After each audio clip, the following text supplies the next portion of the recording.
रोज की तरह आज फिर सड़कों में और गाजीपुर के लिए रवाना हो रहे हैं अभी किसान आंदोलन के लिए। लेकिन आज चूँकि बजट डिक्लेयर हुआ है 2021, तो दोस्तों आप लोगों से एक बार आना ज़रूरी है और एक बार और बेहतरीन बजट, बहुत ही बेहतरीन लाजवाब ऐसा बजट जो आपने ना कभी पहले सुना होगा ना देखा होगा और वो आपको फिर देखने मिला। ठीक उसी तरह जैसे नए नए जुमले हर बार की तरह आ जाते हैं, इनके पास एक से एक बेहतरीन जुमले होते हैं दोस्तों, बेहतरीन जुमले।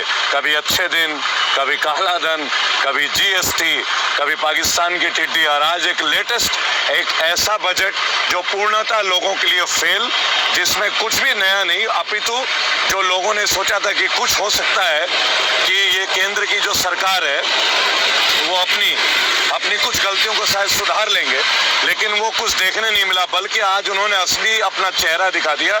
कुछ भी नया नहीं, कुछ भी नया नहीं। इनकम टैक्स के लिए कोई स्लैब नहीं। कोरोना में जो लोग चले गए, गुजर गए, जिनका काम छूट गया, बिजनेस टूट गया, काम पीछे रह गया, उनके लिए कुछ नहीं। हाँ, एक नई चीज जरूर आई है बजट में, आप सुनोगे तो बहुत अच्छा लगेगा आपको। मुझे बड़ा मजा आया जान के कि मोबाइल्स के रेट बढ़ेंगे, मोबाइल के पार्ट्स के रेट बढ़ेंगे, चार्जर के रेट बढ़ेंगे। क्यों? क्योंकि मेक इन इंडिया को बढ़ावा देने के लिए इंपोर्ट टैक्स बढ़ रहा है, इंपोर्ट ड्यूटी। मतलब मेक इन इंडिया टेक्नोलॉजी अगर बढ़ाई जाए तो बाकी सारी चीजों का रेट बढ़ जाएगा। कितना बेहतरीन बजट पास किया है निर्मला सीतारमण जी ने।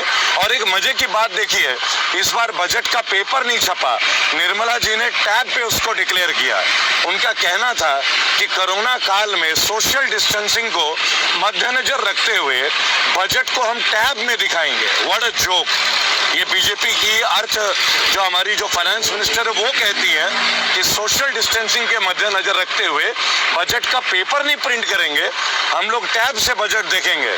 तो ये जो बीजेपी की रैलियां होती है उसे भी टैब पे कर लेते, वर्चुअल कर लेते सेमिनार। ये शांति निकेतन बंगाल में जो आप लोगों ने तांडव मचा रखा है बीड़म भाड़ करके, कोरोना तो फैलेगा नहीं। सोशल डिस्टेंसिंग एक तरफ से आप बोलते हैं सदन में मेंटेन करने के लिए ताकि लोग पढ़ के आए ही ना, लोगों को डिटेल मिले ही ना, और आप लोग उसका एक अच्छे तरीके से शोर मचाएं। लेकिन मैं एक बात बोलना चाहूंगा दोस्तों, जिस तरीके से जुमला चल रहा है, आज वो कहते हैं कि जो 75 साल के ऊपर हैं, the people who are above the age of 75 years, pension वाले, उनको इनकम टैक्स फाइल करने की जरूरत नहीं है। माननीय मोदी जी एक बार बता दीजिए 75 साल से ऊपर आजकल जीता कौन है? कितने लोग जीते हैं? निर्मला जी आप ही बता दीजिए, आपके परिवार में कितने लोग हैं जो 75 साल की उम्र के ज्यादा लोग जीते हो? अरे उनसे भी टैक्स ले लीजिए गुरु, उनको क्यों छोड़ते हैं? बीजेपी की गवर्नमेंट की तो इनकमिंग ही है, आउट गोइंग थोड़ी ना है। आप एक बात सोचिएगा दोस्तों, कितनी विचित्र बात है। वो कहते हैं कि 75 साल के ऊपर के जो पेंशन वाले लोग हैं उनको इनकम टैक्स फाइलने की जरूरत नहीं है, मत फाइल करें। अरे 75 तक आजकल जीता कौन है भाई? आजकल तो युवा मर रहा है, जॉब आप देते नहीं है, जॉब के ऊपर कोई बात ही नहीं है। कोरोना के ऊपर आप कहते हैं, वैक्सीन के ऊपर 35,000 करोड़ का आपने बना दिया बजट। अरे कोरोना के दौरान जो लाखों करोड़ों परिवार बर्बाद हो गए, उनके ऊपर कितना करोड़ का बजट है? जरा वो भी तो बता दीजिए, उनके लिए कितना करोड़ का बजट बनाया आपने, ये बता दीजिए एक बार, पता चलेगा। हेल्थ वर्कर्स के लिए कितना करोड़ का बजट बना दिया है, स्टूडेंट्स के लिए कितना करोड़ का बजट बना दिया है, गवर्नमेंट के कॉलेजों में स्कॉलरशिप की कितनी राशि बढ़ा दी गई है, वो बता दीजिए। आप कहते हैं लेह में यूनिवर्सिटी बनाएंगे, बहुत अच्छी बात है। लोगों को बता दीजिए लेह में, लद्दाख में जो है वहाँ की पॉपुलेशन कितनी है? एक बार बात कीजिए ना, बिहार की, उत्तर प्रदेश की और अलग मध्य प्रदेश की, छत्तीसगढ़ की, वहां कलकत्ता के लिए, वेस्ट बंगाल के लिए, उनके लिए यूनिवर्सिटी डिक्लेयर कीजिए ना भाई। लद्दाख के लेह की कितनी जनसंख्या है, आप उनको दीजिए, मैं मना नहीं करता, मुझे अच्छा लगा, लेकिन आप उनको हाईलाइट कर रहे हैं। और जहां देश की सबसे बड़ी जनसंख्या है, बिहार, बंगाल, झारखंड, उड़ीसा, उत्तर प्रदेश, इनके लिए कितने यूनिवर्सिटीज के लिए आपने प्रोग्राम बनाया, जरा वो भी हमें बता दीजिए। दोस्तों एक जुमले वाला बजट है। आप सोचिए, वो कह रहे हैं कि गाड़ियों के रेट सस्ते हो सकते हैं, ये नहीं कि हो गए, हो सकते हैं, लेकिन इन्वर्टर का रेट बढ़ जाएगा। सोचिएगा, इलेक्ट्रॉनिक्स का रेट बढ़ेगा, मोबाइल का रेट बढ़ रहा है, मोबाइल के इधर मेक इन इंडिया की बातें बड़ी बड़ी डींगे हाकी जा रही है, बिगुल बजाए जा रहे हैं। हम देश को 5 ट्रिलियन बिलियन डॉलर, पता नहीं बिलियन ट्रिलियन ट्रिलियन ट्रिलियन और कितने सारे नए वर्ड इजाद कर देंगे ये लोग, बराबर। लेकिन हमारे एफडी के ऊपर इंटरेस्ट की बात नहीं हो रही है, बैंकों के ब्याज दरों को घटाने की बात नहीं हो रही है, इनकम टैक्स के स्लैब को घटाने की बात नहीं हो रही है, और तो और पेट्रोल और डीजल में सेस लगा दिया गया है। सोचिए कितना क्रमबद्ध तरीके से गवर्नमेंट काम कर रहा है, और कह रहे हैं कि फिलहाल ग्राहकों को इसके ऊपर कोई फर्क नहीं पड़ेगा। अरे हमें मालूम है, अभी क्यों फर्क पड़ेगा, आप तो डाल देंगे और धीरे धीरे झटका दे देंगे। यही तो आपकी नीति है, बीजेपी की पूरी पॉलिसी यही तो है, घर घर से हर चीज को लूट लेना। और क्या आपकी पॉलिसी, हमारा सब कुछ ले चुके हैं। आप कहते हैं वैक्सीन के लिए 35,000 करोड़, अरे उन लाखों करोड़ों परिवार के बारे में कितने का बजट है जिनका बिजनेस क्रैश हो गया? एम्प्लॉयमेंट के लिए कितना बजट है? 2018 से 2021 तक एसएससी के बच्चे, एनटीपीसी रेलवेज के जॉब के जो बच्चे हैं जिनको नौकरी नहीं मिली है, उनके लिए बजट दे दीजिए ना, महीने के एक स्टाइपेंड दे दीजिए 3 साल का, पता चलेगा ना। आप कहते हैं बंगाल में सेंट्रल की पॉलिसी लागू नहीं है, अरे पूरा इंडिया में तो फोर्सेस की पॉलिसी लागू है ना, कर दीजिए एनपीएस आपके एमपी एमएलए की। आप इस बजट में इनकम टैक्स लागू कर देते एमपी एमएलए और मिनिस्टर्स की, नहीं कर पाए मोदी जी, नहीं कर पाए निर्मला सीतारमण जी, आपके हाथ बांध दिए थे किसी ने। केवल पब्लिक के गिरेबान को बांधोगे, गले को बांधोगे, हमें लूटोगे, और आप लोग अपने अपने मौज लोगे, मजे लोगे। आपके एमएलए एमपी जितने पॉलिटिकल पार्टी के लोग हैं उनके लिए कोई कटौती नहीं है, सब कटौती हमारे लिए है। इसे बजट कहते हैं निर्मला जी, आपको शर्म आनी चाहिए निर्मला जी। प्याज 50 रुपए के रेट में अब तक बाहर में, क्या बजट मेंटेन कर रही हैं आप? और दोस्तों मजे की बात सुनिएगा, पहले इंटरनेट इसलिए बंद कर दिया जाता है कि लोग झूठ ना फैलाएं। पहले इंटरनेट को इसलिए बंद कर दिया जाता था जम्मू कश्मीर से लेकर हर जगह में कि लोग झूठ को ना फैलाएं, और अब इसलिए इंटरनेट को बंद किया जा रहा है कि लोग सच ना जान पाए। मसलन कि किसान आंदोलन, जहां पे किसान आंदोलन हो रहा है वहां पे तमाम इंटरनेट की सुविधाएं बंद है। मैं लाइव भी नहीं हो पाता हूँ, लाखों लोग हैं वहां से लाइव नहीं हो पाते दोस्तों। लेकिन ये सब बातें कौन पूछेगा, कौन उठाएगा? लोगों की मजदूरी की बातें, मजबूरी की बातें हम उठाएंगे। अच्छा दोस्तों एक बात और देखिएगा, निर्मला सीतारमण जी के बजट की बात करते हैं, एयरपोर्ट बिकेंगी, रेलवे स्टेशन बिकेगा, रोडवेज को सोल्ड किया जाएगा, इलेक्ट्रिक ट्रांसमिशन लाइन को बेचा जाएगा दोस्तों, गेल को बेचा जाएगा, gas authority of India limited, Indian oil के पाइपलाइन को बेचा जाएगा, वेयर हाउस को बेचा जाएगा। कितना मास्टर स्ट्रोक है, कितना बेहतरीन मास्टर स्ट्रोक है बजट है। इस बजट ने तो करोड़ों लोगों को दिल खुश कर दिया होगा। क्यों भाई बीजेपी के मेरे साथियों, मजा तो बहुत आ रहा होगा आप लोगों को इस तरह का बजट का।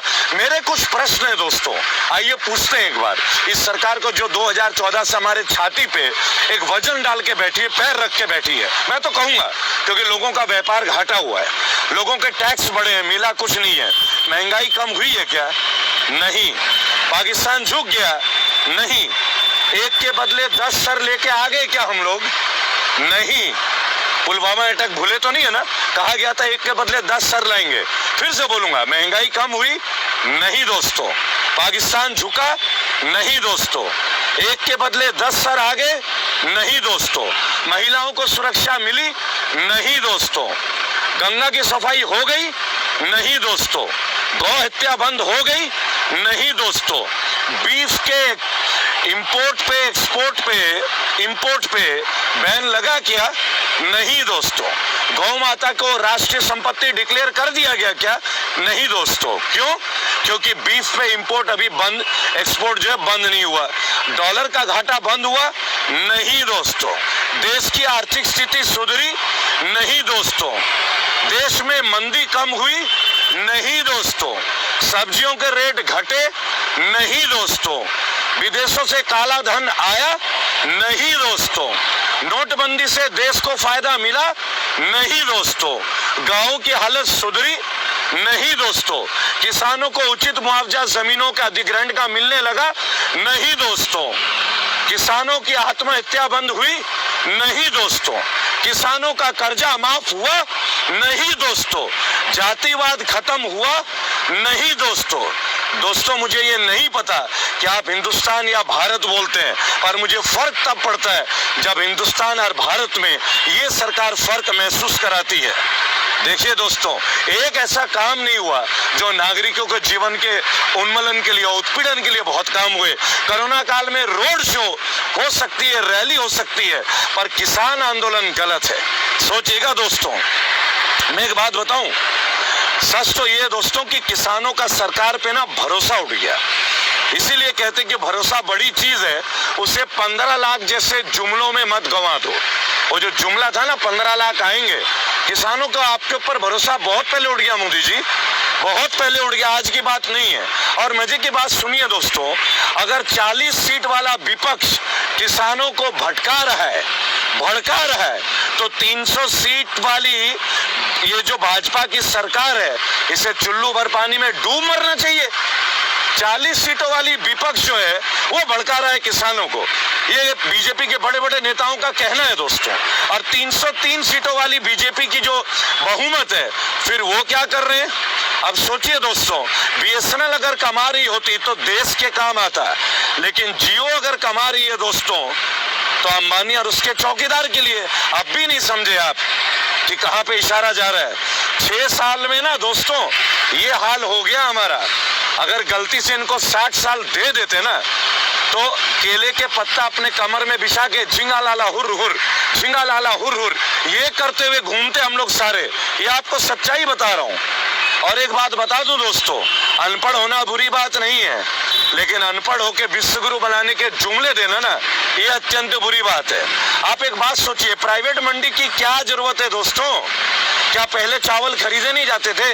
क्या आईटीसी वाले पहले चावल नहीं खरीदते थे किसानों से? क्यों दोस्तों? क्या तंबाकू नहीं खरीदते थे? अलग से क्या जरूरत है प्राइवेट मंडी बनाने का? एमएसपी की क्या जरूरत है? किसानों से फसल खरीद के एमआरपी पे बेच दो ना और प्रॉफिट बांट दो देश को और किसानों को, बात खत्म। लेकिन ये करना नहीं है ना। मैं आपको एक बात बता दूं, 70 साल में ये पहली सरकार आई है दोस्तों जहां सरकारी तंत्र फेल हो गया है। तमाम सरकारी संस्थाएं बिक रही हैं और प्राइवेटाइज हो रही हैं। अगर देश तरक्की कर रहा होता ना, मेरे बीजेपी के तमाम दोस्त और साथी और मेरे युवा भारतीयों, तो सोचिएगा, देश अगर मजबूत हो रहा होता तो हमारा सरकारी तंत्र भी मजबूत होता। हमारी सरकारी तंत्र को प्राइवेटाइज करने की इतनी जल्दी क्या करने की जरूरत थी? और मैंने एक बात बोलूं, देखिए भगत सिंह ने तो अपनी आवाज उठाने के लिए फांसी लगा ली थी ना दोस्तों। हमारा आप 1-2 पोस्ट भी नहीं कर सकते क्या? बताइए, या यूएपी के नाम से डर ही रहेंगे? अब मैं आपको एक बात बता दूं, सरकार ने किसान आंदोलन के ये जो मौका है ना, अर्नब गोस्वामी, पुलवामा, बालाकोट का जो चैट है, उसे ढकने के लिए अब जीडीपी की बातें नहीं करते, रोजगार की बातें नहीं करते, एसएससी के बच्चों की बातें नहीं हो रही है, एनटीपीसी रेलवे की नौकरी और यूपीएससी के तमाम चीजों के बारे में बातें नहीं हो रही है दोस्तों। आखिर किस मुंह से बात करेंगे? नौकरी इनके पास है ही नहीं। अगर अर्नब की जगह राहुल गांधी की कोई बातचीत अभी लीक हो गई होती ना, मीडिया छाती पीट पीट कर रोती, समझ रहे ना दोस्तों। लेकिन ये तो अर्नब है, अर्नब गोस्वामी, बीजेपी के खासम खास, गोदी मीडिया के ब्रांड एम्बेसडर। थूकता है भारत तुम पे, थूकता है। अब एक बात बताओ, इसे अप्रत्यक्ष लूट नहीं कहेंगे तो क्या कहेंगे? गाड़ी में लगी हुई नंबर प्लेट को हटा के अब नई नंबर प्लेट लगवाओ, फिर पैसे खर्च करो। मतलब नंबर प्लेट जो है वो गलत है, अब नया नंबर हाई सिक्योरिटी प्लेट। आप कोरोना काल में देखो सरकार ने पैसे कमाने के क्या तरीके अपनाए। फास्टैग 500 रुपए में लगने लगे, 250 रुपए उसमें जमा रहते थे, 250 रुपए की वैल्यू मिलती थी, वो गवर्नमेंट को चली गई। अब वो पता नहीं उस पैसे का क्या होता है नहीं होता है दोस्तों, है ना। अब मजे की बात देखिए, अब हाई सिक्योरिटी नंबर प्लेट, फिर 1000-2000 रुपए खर्च करो, नहीं तो चालान भरो। कोरोना के नाम पे 2-2 हजार का चालान, जीएसटी 1-1 लाख 5-5 लाख हजार करोड़ का इनको फायदा हो रहा है दोस्तों। और अगर हम लोग बात उठाएं, हम रेबल हैं, आप सभी रेबल है दोस्तों, तो हम लोगों को नक्सलवादी, टुकड़े टुकड़े लोग गैंग के सदस्य बता दिए जाएंगे। अब आप सोचिए दोस्तों, क्या 2022 और 2024 में इस लुटेरी सरकार को आप लोग आने देंगे? मैं तो नहीं आने दूंगा। मैं अपने हिस्से की जिम्मेदारी निभा रहा हूं और बीजेपी को वोट नहीं दूंगा और पूरा जान लगा दूंगा पूरे देश में लोगों को अवेयर करने में कि इस पार्टी को उखाड़ फेंके देश से। जय हिंद, जय भारत।